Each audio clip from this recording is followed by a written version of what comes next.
লাল লাল মরিচ দিয়ে রসুন।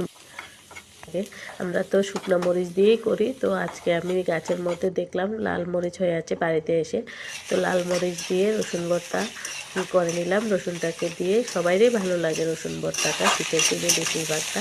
তো রসুন ভর্তা করে নিলাম। তো হলে সবাইকে কেমন আছে তোমরা সবাই, গুড মর্নিং। তো আজকে সকালে ভাত পাতে একটু ডিম দিয়ে ভেজে নিয়ে খেয়ে নিলাম আমরা। তো মাঝে মাঝে ভালোই লাগে ভাত ভাজিটা খেতে।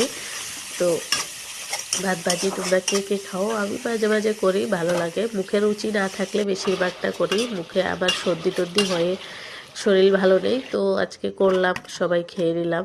খেয়ে তারপরে রান্না বসিয়ে দিলাম, ডিম রান্না করেছি। ডিমটাকে রান্না করে নিলাম, দেখেছ ডিম সবাই এইভাবে রান্না করে, একটু শুকনো শুকনো করে পেঁয়াজ দিয়ে করে নিয়েছি। তারপরে বেগুন ভাজি করছি। আজকে এইটুকুই রান্না, এইটুকু।